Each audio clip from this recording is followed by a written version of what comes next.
अरे बहू, सुनती हो? जी माँ जी, आपने मुझे बुलाया? बहू, मैं जरा मार्केट तक जा रही हूँ, क्या तुम्हारे लिए कुछ लाना है? नहीं माँ जी, मेरे पास तो जरूरत की सब चीजें हैं। बहू, आज तुम्हारा जन्मदिन है, तुम कुछ मांग सकती हो मुझसे। नहीं माँ जी, मेरे लिए तो आपका आशीर्वाद ही काफी है। मम्मा, आप भाभी को इतना फोर्स क्यों कर रही हैं? मुझसे पूछो ना क्या लाना है। मेरे लिए एक अच्छी सी ड्रेस ले आना मम्मा, मेरे पास कपड़े ही नहीं है।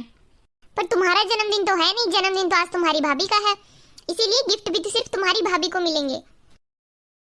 जब से आप आई हो सब कुछ सिर्फ आप ही को मिलता है, मम्मा का प्यार भी और ढेर सारे गिफ्ट भी। आपके आने से तो मेरी जिंदगी ऐसे समझो झंडी हो गई है। किंतु दीदी, मैंने तो ऐसा कुछ किया ही नहीं ना। बस करो, मुझे सब पता है। तुम बस मम्मी के सामने ही अच्छा बनने का नाटक करती रहती हो। भाभी, मैं काम से बाहर जा रहा हूँ, आपने मेरा टिफिन पैक कर दिया है क्या? भैया बस थोड़ा टाइम लग जाएगा, 5 मिनट रुक जाएंगे क्या? भाभी, आपसे एक काम सही समय पे क्यों नहीं होता है? मैं लेट हो रहा हूँ, रहने दो, मुझे नहीं खाना है खाना। एक काम तो ढंग से होता नहीं है, पता नहीं मम्मी क्यों पूरा दिन तुम्हारा गुणगान करती रहती है। किंतु भैया 5 मिनट रुक जाते तो टिफिन लेके चले जाते। बहू, छोटी बहू कहाँ है? माँ जी, मुझे लगता है वो अभी सो रही होगी।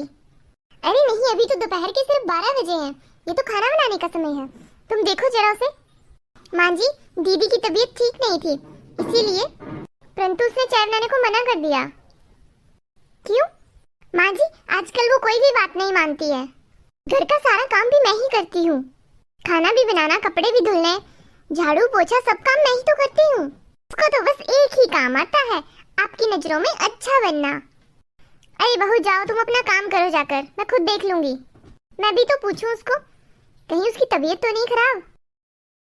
मम्मा, भाभी की तबीयत तो नहीं खराब होगी, पर दिमाग जरूर खराब है। एक चाय का कप मांगा था, अभी तक नहीं आया, और ऊपर से 10 बातें और सुना दी मुझे उसने।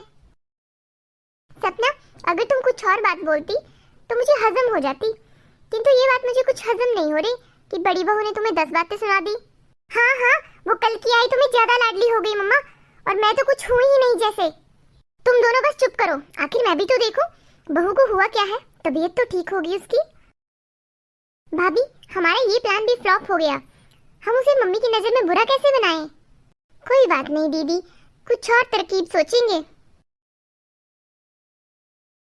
बहू, तुम ठीक तो हो? माँ जी, मुझे तो लग रहा है कि मुझे बहुत तेज फीवर आ गया है। अरे बहू, चलो हम डॉक्टर के पास दवाई लाने चलते हैं। नहीं माँ जी, मैं थोड़ी देर आराम करके ठीक हो जाऊंगी। परंतु बहू, तुम्हें काम करने को किसने बोला? माँ जी, मुझे काम को कोई बोलता थोड़ी ना है, मुझे खुद काम दिख जाता है। अरे दीदी, थोड़ी रेस्ट ले लो और कुछ टाइम हमें भी दो, मम्मी की थोड़ी तारीफ हम भी सुन ले।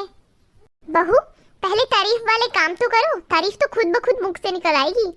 बहू, तुम आराम करो, और किसी चीज की जरूरत होगी तो सपना और अंजू बाहर बैठी हैं, उन्हें आवाज लगा लेना। देखो, मुझे तो बिल्कुल आवाज मत लगाना, मैं तुम्हारा कोई काम नहीं करने वाली। बड़ी आई महारानी, 10 दिन के अंदर मैं तुम्हें इस घर से नहीं निकलवा दिया ना तो मेरा नाम भी सपना नहीं। हे प्रभु, एक तो मेरी तबीयत सेट नहीं है और ऊपर से ये लोग पता नहीं क्या क्या बोले जाते हैं। खुद के लिए कप चाय तो बना लूं, बहुत सर दर्द भी हो रहा है। बहू, मुझे पता है तुम झूठ बोल रही हो। माँ जी, दीदी के अलावा मेरे कमरे में कोई नहीं गया, झाड़ू पोछा लगाने वो ही गई थी। उससे पूछो मेरा मंगलसूत्र कहाँ रखा है। क्या हुआ? बेटा, कुछ नहीं हुआ, जाओ तुम रेस्ट करो। अरे माँ जी, ऐसे कैसे रेस्ट करो? इससे पूछो मेरा मंगलसूत्र क्यों चुराया इसने। ये क्या बोल रही हो दीदी आप? मैं आपका मंगलसूत्र क्यों चुराऊंगी? बहू, मुझे पता है तुमने चोरी नहीं की है। और तुम अपने कमरे में अच्छे से तो देखो जाकर। माँ जी, मैंने अच्छे से देखा, नहीं मिला। अच्छा ठीक है, एक बार मैं चेक करके आती हूँ। तुम भी जानती हो कि मैंने चोरी नहीं की है, तुम ऐसा क्यों कर रही हो? मैंने बोला था ना, 10 दिन में तुम्हें इस घर से निकलवा दूंगी मैं। अब आएगा मजा। ये हम दोनों ने स्कीम बनाई थी तुमको इस घर से निकलवाने की। मैंने तुम दोनों का क्या बिगाड़ा है? मम्मी का पूरा प्यार सिर्फ तुम्हें ही मिलता है, हमें तो कुछ नहीं मिलता। और मैंने सब सुन लिया। बहू, छोटी बहू से माफी मांगो। नहीं माँ जी, रहने दीजिए। मैंने कहा तुम दोनों इससे माफी मांगो। माँ जी, मैं तो माफी नहीं मांगने वाली, माफी मांगे मेरी जूती। तो ठीक है फिर तुम दोनों अपना सामान बांधो और निकल जाओ मेरे घर से। पर माँ जी हम जाएंगे कहाँ?